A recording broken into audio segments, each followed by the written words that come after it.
먼저 이번 시간부터 대삼릉이라는 큰 주제를 가지고 한번 강의를 들어볼까 하는데요. 먼저 대삼릉이라는 용어 설명을 하기에 앞서 기초를 다질 겸 해서 아주 기본적인 행마와 기본적인 그 기물들에 대해서 먼저 강의를 들어볼까 합니다. 자, 그럼 장기판을 한번 봐주시기 바라겠습니다. 초에서는 양사가 없는 민궁의 형태고 한에서도 양사가 없는 대신에 지금 양포와 마가 있습니다. 자, 여기서 제가 한번 문제를 드려보겠습니다. 한에서 이런 기물이 남았을 때 한에서 이기는 기물일까요? 아니면 비기는 기물일까요? 지금 한에서 뭐 양사가 없기 때문에 이길 것 같기도 하고 아니면 비길 것 같기도 한데 좀 동네에서 좀 장기를 좀 어느 정도 두시는 분은 딱 알아차릴 겁니다. 이 장기는 뭐 결론부터 말씀을 드리면 한에서 이기는 기물입니다. 자, 일단 보통 아마추어 분들은 이 상태에서 이렇게 마가 이렇게 나가서 장을 많이 부릅니다. 이렇게 장이 되겠죠? 이 상태에서 한번 피해 보겠습니다. 한번 이렇게 위로 올라가서 한번 해보겠습니다. 자, 이렇게 올라갔을 때 이렇게 마가 들어가서 포장을 부르며 다시 이렇게 들어가겠죠, 그렇죠? 그런 다음에 다시 이렇게 마장을 부를 수가 있습니다. 자, 이렇게 하면 여기서 또 이렇게 올라갈 수도 있고 뭐 다른 형태로 한번 더 볼 수 있겠죠. 한번 이렇게 더 보겠습니다. 이렇게요. 한 수 쉬면 안 되겠죠? 한 수 쉬면 마가 이 자리에 들어가서 외통이 나오겠죠. 그렇죠? 그래서 이렇게 마가 후퇴했을 때 초의 입장에서는 뭐 다시 궁이 내려가는 정도로 하겠습니다. 이렇게 마가 들어가서 이렇게 포장을 불러도 이 상태에서 뭐 갈 곳이 많죠. 뭐 이런 자리 갈 수도 있고 뭐 이런 자리 갈 곳이 많습니다. 이렇게 해서 마가 왔다 갔다 해봤자 이쪽 초에서 갈 곳이 피할 곳이 많기 때문에 그렇게 쉽게 이기질 못합니다. 다람쥐 쳇바퀴 돌듯이 왔다 갔다 해서 시간만 갈 뿐인데요. 자, 그럼 한에서 이런 형태가 남았을 때 가장 빠르게 이기는 한 가지 방법이 있습니다. 그 방법을 안다면은 앞으로 다른 비슷한 유형이 나왔을 때도 그 변화수를 응용만 한다면 아주 어렵지 않게 좀 쉽게 장기를 이길 수가 있겠습니다. 자, 그럼 그 변화수가 어떤 변화수일까요? 한번 볼까요? 일단 마가 들어가서 이렇게 포장을 부릅니다.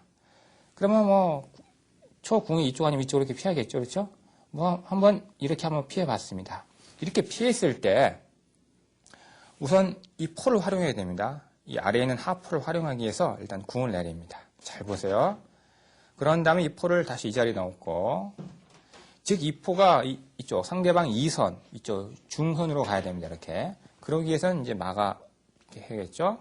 자, 이렇게 합니다. 이런 식으로. 이렇게. 일단 여기 이렇게 2선에 딱 앉힌 다음에 그 다음에 이제 이 마가 들어가야 되는데 마가 보통 이렇게 쭉 들어가서 이런 자리에 갈 수도 있고 이런 자리에 갈 수 있는데 지금 상태에서는 이 자리를 가야 됩니다. 이렇게요. 그 제가 잠시 후에 설명을 드리겠습니다. 그리고 이렇게 움직였을 때 여기서 다시 이렇게 궁이 한번 들어와서 이렇게 이쪽 한의 진영을 좀 간접적으로 한번 이렇게 회방을 놓을 수가 있습니다. 그렇죠? 보통 이렇게 많이 들어오겠죠. 그러면 일단 한번 들어가 보겠습니다. 이렇게요. 자, 마가 이 자리에 떠가지고 이렇게 해서 들가지고 이렇게 마장이 들어가가지고 포장이 되거든요. 이렇게 포장이 딱 불러보니까 이쪽 초궁이 이 자리도 못 가죠. 마장이라서 그렇죠. 한 군데, 두 군데, 세 군데를 못 갑니다. 이렇게 그렇죠. 그래서 갈 수 있는 곳은 이 자리 한 군데, 두 군데, 세 군데, 네 군데 정도겠네요. 그렇죠. 아무 데나 한번 가보겠습니다. 보통 한번 이렇게 한번 가보겠습니다. 그렇죠. 그런데 아까 이 상태에서 마가 이 자리에 왔거든요. 그렇죠. 근데 마가 이 자리에 와서 장을 부르면 수가 성립이 안 됩니다. 이렇게 오면요. 이번엔 이 초궁이 밑으로도 갈 수도 있고 또 위로 올라갈 수 있기 때문에 마가 이 자리에 있느냐 이 자리에 따라서 천지차이가 됩니다. 그래서 이 자리에 있으면 이길 수가 없습니다. 그래서 항상 이 자리에 넣고 포를 이렇게 앉혀가지고 장을 불러야 됩니다. 아까 말씀드린 것처럼 이렇게 한번 피해 보겠습니다. 자, 이렇게 피해서 초궁을 한쪽으로 이렇게 몰아붙인 다음에 그 다음 할 일이 이제 이 포를 이용하는 겁니다. 이렇게 일단 포를 활용하기 위해서 궁이 들어오고 그 다음에 이 포를 딱 뒤로 넘겨 놓으면 이 포 때문에 절대 이제 이쪽 초궁이 이쪽 오른쪽 위아래로 이제 갈 수가 없습니다. 그렇죠? 그런 다음에 다시 이 포가 이렇게 중포로 넘어와서 포장군 부르면 장기가 아주 쉽게 이기게 되죠. 일단 한번 해보겠습니다. 이렇게요. 어렵지 않죠? 이렇게? 그렇죠? 자, 이렇게 놓고, 그 다음에 이제 마를 앉히기 위해서 이렇게 올 수도 있고, 그 다음에 이렇게 해서 결과적으로 이런 시기에서 양포를 활용해서 상대방이 양사가 없을 때 딱 이길 수가 있겠습니다. 지금 소개드린 방법이 가장 빨리 이기는 방법이거든요. 그리고 이것뿐이 이길 방법이 없습니다. 핵심 포인트는 뭐냐면 아까 이 포를 이 자리에 앉히고 마가 이 자리에 아니야. 이 자리에 놓여가지고 이쪽 초궁을 한쪽으로 몰아세운 다음에 그 다음에 이제 한에서 면포를 뒤로 넘겨서 이렇게 공략을 한다면 어렵지 않게 승리를 할 수가 있겠습니다. 자, 이번에 배울 낫장기 유형도요. 아주 기본적인 행마가 들어가 있는 실제에서 많이 나온 유형입니다. 자, 조금 전에 배운 유형과 다른 점은 이쪽 초의 입장에서 아까는 양사가 없었는데 양사가 있는 국면입니다. 자, 여기서 또 한번 질문을 안 드릴 수가 없겠네요. 초에서 양사가 있고 한에서도 양사가 없이 이렇게 양포 마가 있는데 이 기물은 한에서 이기는 기물일까요? 아니면 비기는 기물일까요? 아까 조금 전에 배운 형태는 이기는 기물이었죠. 왜냐하면 초에서 양사가 하나도 없기 때문에. 지금은 양사가 있기 때문에 눈치가 좀 빠르신 분들은 이 장기는 한에서 양사가 없기 때문에 이길 수 없고 또한 초에서 양사가 있기 때문에 더군다나 공격이 잘 안 되는 거에서 비기는 기물이구나 하고 아마 맞장을 치신 분들 꽤 많으실 겁니다. 맞습니다. 결과적으로 이 기물은요, 초에서 양사가 있기 때문에 이길 수가 없습니다. 한번 해보겠습니다. 결과가 어떻게 나오는지요. 일단, 이 마가 떠가지고 한번 이렇게 장을 불러보겠습니다. 이렇게. 포장이요. 그러면 이쪽 초의 입장에서 뭐 궁이 피할 수 있는데 피하지 않고 한번 이렇게 사로 이렇게 한번 움직여 보겠습니다. 굳이 뭐 힘들게 뭐 왕이 피할 필요가 없습니다. 자, 이렇게 된 다음에 뭐 여기서 뭐 이렇게 한번 가볼 수가 있어요. 이런 식으로요. 이렇게 간 다음에 그럼 뭐 초에서 뭐 한 수 쉬는 정도겠지. 그쵸? 그 다음에 다시 이쪽 궁이 이렇게 들어가서 살을 먹자고 한번 위협을 해볼 수가 있겠습니다. 그렇죠. 지금은 공짜로 취할 수 있겠죠? 그러니까 이렇게는 포장기능이 안 되고 이렇게 밑으로 내려서 막는 정도인데 그 다음 또 장을 해보겠습니다. 이렇게요. 이렇게 했을 때 궁이 틀 수도 있겠지만 뭐 굳이 틀 필요 없이 일단 사로 막겠습니다. 이렇게 다시 이렇게 마장군 부르면 이렇게 해서 이런 식으로 막기 때문에 어찌 되든 간에 이렇게 후퇴해도 사로 왔다 갔다 하면서 다 막는 수가 있기 때문에 이쪽 한에서 이길 수가 없습니다. 아주 기초적인 행마들이 돋보이는 그런 기물 유형인데요. 그래서 결과적으로 이쪽 한에서 양사가 없이 이렇게 양포와 마가 있을 때는 결과적으로 이기기가 어렵습니다. 자, 그럼 이런 기본적인 사항들을 바탕으로 해서 이제 본격적으로 대삼능과 관련된 아주 기본적인 낫장의 유형을 한번 엄선해서 한번 공부를 한번 해보겠습니다.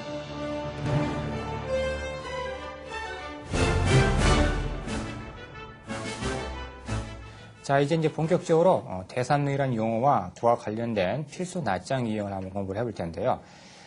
지금 이제 설명드린 이유가요. 조금 전에 이 대삼능을 설명하기 위해서 아주 기초 행마들을 먼저 공부를 했었습니다. 자, 지금 현재 장립판을 한번 봐주시기 바라겠습니다. 아까 형태랑 기물들이 약간 다르죠. 그렇죠? 한에서는 양사가 있습니다. 그렇죠? 그런 점들이 조금 전에 배운 유형과 다른 점이라 할 수 있는데요. 자, 대삼능이라는 것은 대삼능, 큰 대자죠. 그리고 세 개 있고 능이 능자라서 큰 기물 세 개가 있을 경우를 대삼능이라고 하는데 보통 우리나라 장기에서 대기물 하면은 궁을 제외한 차, 포, 마사 그렇죠? 기물 좀 크죠. 그래서 그거를 대기물이라고 하고 소기물은 사와 졸병 그런 걸 소기물 합니다. 그래서 지금 그림과 보시는 것처럼 한의 입장에서 양, 포, 마 큰 기물이 3개 있죠? 그래서 이런 형태의 기물을 대삼능이라고 합니다. 그리고 대삼능이라고 보통 말할 때 초도 양사가 있고 이렇게 한도 이렇게 양사가 있을 때 대삼능으로 이렇게 이길 수 있는지 또는 대삼능으로 비길 수 있는지 그런 것을 이제 판별하게 되겠습니다. 그리고 지금 이번 유형에서 배울 것이 한에서 양, 포와 마가 있는 기물이죠. 이 기물은 초에서 양사가 있다 하더라도 능히 이길 수 있는 아주 기본적인 행마로서 독립장기 애호가분들이 꼭 마스터해야 될 필수 낫장기 유형 중에 한 가지입니다. 오늘은 그 대표적인 낫장기 유형 한 가지 엄선해보고 이후에 해당되는 강의 시간에 다른 낱장기 유형을 한번 공부를 한번 해보겠습니다. 자, 보통 이렇게 돼서 이런 큰 김을 3개 남았을 때 대삼링 하는데 일단 공격을 한번 해보겠습니다. 일단 마가 이 자리 떠가지고 이렇게 장을 부르겠습니다. 어떻게 이기는지 한번 가볍게 한번 봐주시기 바라겠어요. 장을 부르면 이 상태에서 초에 이제 응수가 여러 가지 있겠죠. 그러니까 초에서 응수를 잘못하면 더 빨리 지고 최대한 버티면 오래 가서 결국은 지게 됩니다. 만약 이 상태에서 이렇게 만약 초궁이 포장이니까 무심코 이렇게 궁을 틀었다. 이러면 장기가 아주 빨리 끝나요. 어떻게 빨리 끝날까요? 이럴 때는요, 먼저 포장을 딱 치십시오. 그러면 궁이 못 들어가니까 할 수 없이 이렇게 사로 막아야 할 텐데, 그 다음은 확 눈에 보이시죠? 그렇습니다. 마가 이렇게 들어가서 마장군을 부르면 궁이 갈 데가 없기 때문에 꼼짝없이 외통으로 치게 됩니다. 그렇죠? 그래서 좀 싱겁게 장기가 끝나게 되죠. 다시 마가 들어가서 포장을 불렀을 때 이번에는요, 이쪽 살을 이렇게 한번 해보겠습니다. 보통 이렇게 많이 하죠. 이런 식으로. 그렇죠? 이렇게. 자, 이렇게 했을 때, 그 다음 한의 입장에서 뭐, 둘 수가 많이 있지만은 한번 이렇게 마가 들어가서 한번 포장을 불러보겠습니다. 포장을 부르면 이쪽 사도 넣을 수도 있고 아니면 이렇게 넣어서 대응할 수 있는데 한번 이렇게 먼저 해볼까요? 이런 식으로요. 먼저 이쪽 중에 있는 살을 이렇게 넣었을 경우에는 여기서 한번 장을 불러보겠습니다. 이렇게. 마장군요. 마장군 불렀을 때 만약 예를 들어서 사로 이렇게 막는다. 그러면 한에서 어떻게 될까요? 너무 어렵게 생각하지 마시고 쉽게 생각하세요. 기본적인 행마들이 있기 때문에. 그런 다음 마가 한번 후퇴해가지고 포로 사도 걸고 또 마로 이렇게 한번 살을 걸어보면 어떨까 싶습니다. 그러면 둘 중에 하나가 걸리게 됐어요. 그렇죠? 요걸 살리면 또 이게 죽고 그렇죠? 그렇죠? 그래가지고 아까 이 상태에서 마장부를 이렇게 하면은 이수이기 때문에 하나가 죽기 때문에 결과적으로 초에서 사가 죽어버리면 결과적으로 궁극적으로 지게 됩니다. 그렇죠? 자, 그런 수가 나오기 때문에 아까 이렇게 마가 들어가서 장을 했을 때 보통은 이쪽 중서보다도 이쪽 귀살을 이렇게 넣습니다. 이런 식으로. 그래도 한에서 공격 방향은 똑같고 원리는 똑같습니다. 일단 한번 장을 불러보겠습니다. 장을 불리면 이렇게 할 수도 있겠고 아니면 이쪽 초궁을 이렇게 좌측으로 틀어서 대응할 수도 있겠죠. 그렇죠? 먼저 한번 간단하게 두 가지를 한번 빠르게 한번 살펴보죠. 일단 이렇게 했을 경우에 자 그때도 마찬가지 일단 마가 이렇게 뒤로 후퇴하면서 한번 살을 한번 유협해 보시죠. 포에 그렇죠? 그러면 이 상태에서 궁이 못 들어오죠. 마장군이니까 할 수 없이 이걸 지키기 위해 살을 지키기 위해서 이렇게 궁이 이렇게 틉니다. 이렇게. 자 그럼 이렇게 이런 형태를 만들어 놓은 다음에 그다음 한에서 어떤 수를 들어야 될까요? 한번 생각해 보세요.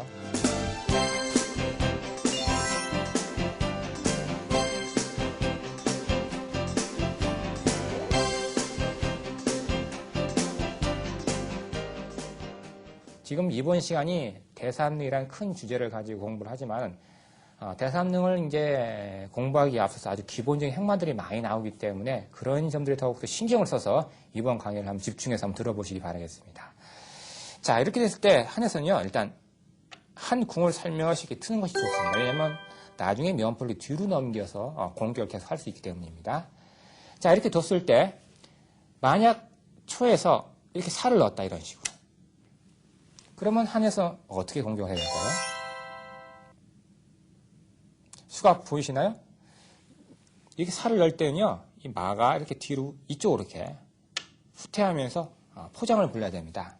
그러면 궁이 못 들어가죠? 그러니까 할 수 없이 사로 막을 때. 네, 아까 배운 얘기는 똑같죠. 그렇죠. 마가 이렇게 들어가가지고 마장군에 의해서 궁이 갈 데가 없어 외통이 되겠습니다. 그래서 조금 전에 배운 유형처럼 살을 넣었을 때 이렇게 마가 후퇴하면서 포장을 꼭 하는 것을 기억하실 필요가 있겠습니다. 자, 그럼 이번에는 초에서 살을 넣지 않고 이렇게 한 수 쉬었을 경우에, 그럴 경우에는 한에서 어떻게 돼야 될까요? 그럴 때는 일단 포를 뒤로 넘겨 놓으십시오. 그러면 초에서 거의 부동이죠. 그래도 만약 또 쉬었다, 이렇게 한 수. 쉴 경우에는 이번에는요, 마가 이 자리에 들어가면서 포장군 부르십시오.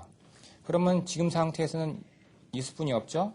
자, 그러면 또 이번에는 또 살을 이렇게 넣으면서 포장군 부르세요. 궁이 못 들어가니까 할 수 없이 이렇게 살을 할 수밖에 없는데, 그러면 이제 마로 이렇게 살을 하나를 공짜로 취할 경우에는 결과적으로 외사가 돼서 어렵지 않게 이후에 장기가 이기게 됩니다. 어렵지가 않죠. 행마들이 아주 기본적인 행마들이 많이 나오기 때문에 그에 대해서 한번 공부를 해볼 필요가 있습니다. 자, 이 부분이었거든요. 그렇죠? 이 부분이었는데, 자, 이번에는 이제 이렇게 포를 넘겼을 때, 여기서 다시 이제 살을 또 넣었다, 이렇게요. 그러면 초에 한해서 어떻게 해야 될까요? 아까 형태랑 약간 형태가 다릅니다. 이럴 때는요, 이번에 또 이 마가 어디로 가야 될까요? 잘 봐면 옆으로 갈까요? 뒤로 빠질까요? 지금은 이 자리 가야 합니다, 마가. 이 자리 들어가면서 포장군 불러야 됩니다. 그러면 지금 상태에서는 궁이 못 들어가죠? 마장군이 때문에. 그래서 사로 막을 텐데, 또 이때도 어떤 분들이 그 마로 이렇게 살을 공짜로 취하시는데, 그러지 마십시오.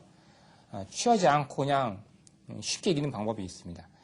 왜냐하면 이 마가 결과적으로 이 자리에 와서 마장군 물으면 이 초궁이 갈 데가 없습니다. 그렇죠? 그래서 이 자리에 앉히는 건 뭐 쉽겠죠. 그렇죠? 일단 한 수, 두 수, 세 수에서 마장군이에서 초궁이 갈 데에서 몇 통이 되겠습니다. 어떻습니까? 좀 재미있죠? 자, 이번에는요, 기물은 똑같은데 이쪽 초의 입장에서 사의 위치가 아까는 이런 형태였었는데 지금 이런 형태에서 보다도 이제 이쪽 면줄을 두텁게 하는 수에 대해서 한번 배워보죠. 이렇게 둬도 하는 마찬가지로 일단 마가 뜹니다. 사를 공으로 취하자고요. 그러면 이때 사가 죽으니까 이렇게 초궁을 틀 텐데요. 자, 이렇게 틀었을 때 물론 한의 입장에서 뭐 마가 뜨고 또 포장 불러가지고 이렇게 이기는 방법이 여러 가지가 있는데 제가 이번 유형에서 설명드리고 싶은 건요. 그런 것보다도 일단 이쪽 마로 이렇게 한번 살을 때리는 겁니다. 이렇게요. 그럼 왜 마가 살을 먹고 죽을까 이렇게 약간 생각하시는 분이 계실 텐데 이렇게 먹었을 때 그 다음에 한에서는 이수가 있습니다. 이렇게 포장군 부는 수가 있어요. 궁이 못 들어오죠. 그러니까 이렇게 사로 죽일 수밖에 없는데 결과적으로 마 하나 가지고 양살을 먹어가지고 초궁을 민궁으로 만든 겁니다. 그 다음에 이렇게 해서 양포가 남았는데 이건 어렵지 않게 한번 이길 수 있겠죠. 제가 한번 그 동네장기 애호가분들이 한번 이해를 돕기 위해서 한번 계속 이기는 뜻을 한번 마저 다 보여드리겠습니다. 자, 이렇게 했을 때 여기서 일단 한번 이렇게 한번 올라와서 한번 포를 한번 쫓아보면 일단 장을 부르고 그럼 이렇게 합니다. 그렇죠? 자, 그런 다음 어떻게 하면 저 초궁을 이길 수 있을까 한번 생각을 해야 되겠죠. 그러기 위해서는 일단 살을 올리고 잘 보세요. 일단 포를 이렇게 중포로 안 칩니다. 이런 식으로. 여기까지는 쉽게 이해되시죠? 자, 그 다음 이제 한 궁을 이렇게 포 뒤로 숨고 자, 이렇게 다시 포를 넘겨서 장을 부릅니다. 그러면 갈 데가 이 자리뿐이에요. 그렇죠? 이렇게 피했다고 가정을 하면요. 그 다음 여기서 일단 포를 한번 이렇게 넘겨 넣어 보시죠. 그러면 부동이죠. 일단 이렇게 해놓고 그 다음 여기서 이렇게 궁이 한번 들어가 보겠습니다. 이렇게. 그 다음 이제 살을 이렇게 해서 포장 부르면 외통인데 이렇게 궁이 들어올 때 초에서 가만히 있을 리가 없겠죠. 일단 궁이 들어와서 이렇게 살을 이렇게 못 쓸게 견제를 하겠죠. 그렇죠. 자, 이렇게 두면요. 그 다음 어떤 수가 있냐면요. 요 궁에 이렇게 천궁을 합니다. 이렇게 천궁을 하면서 포장을 부르는 겁니다. 그러면 이번엔 궁이 이제 반대편으로 이렇게 둘 수밖에 없겠죠. 자, 그런 다음에 이제 쉽게 보이시죠? 그 다음부터는 일단 살을 내리고 이렇게 포를 딱 넘겨서 중포 장군에 의해서 이 초궁이 갈 데가 없어 멋지게 이기게 됩니다. 어떻습니까? 장기가 재미가 있죠? 행마들이요. 그렇죠? 자, 그럼 이번에는 이제 이와 약간 다른 이제 마지막 유형들을 공부를 해보겠습니다.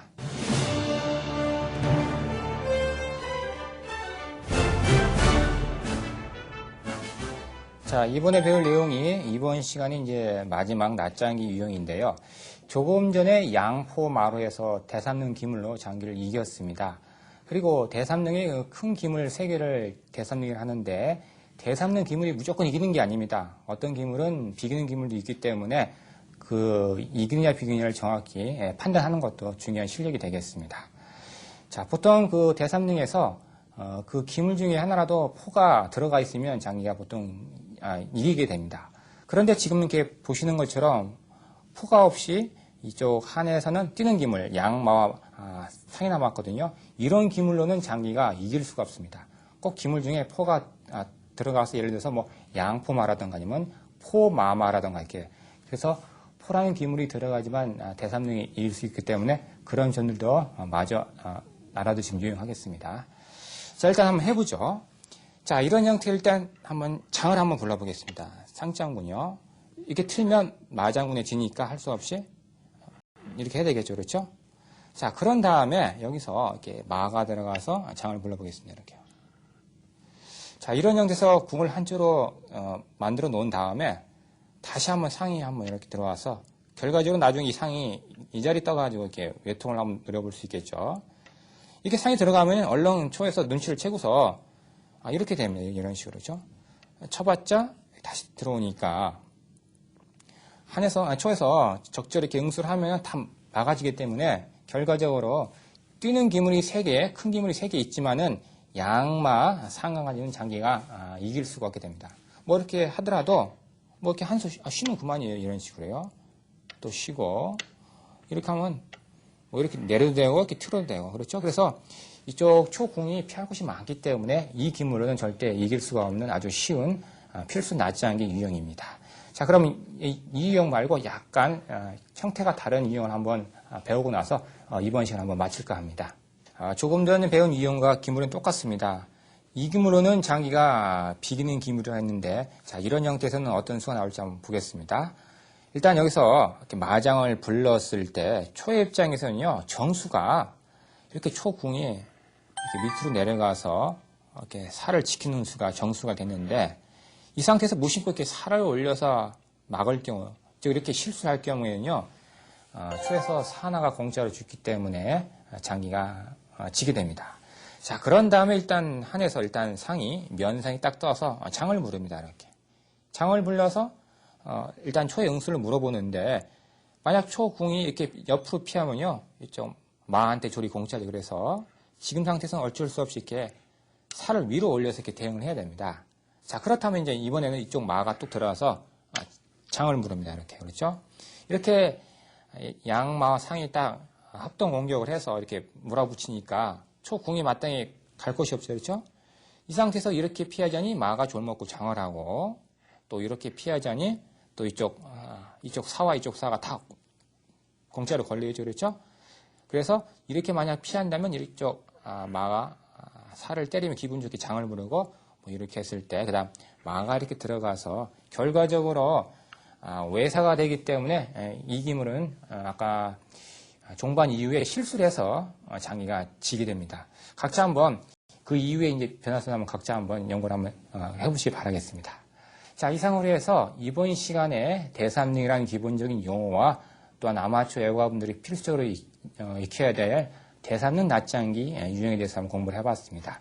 자, 그럼 다음 시간은요, 주제를 약간 또 달리해서 이번에 이제 소삼릉에 대해서 한번 다음 시간에 한번 공부를 한번 해보겠습니다. 자, 그럼 다음 시간까지 안녕히 계십시오.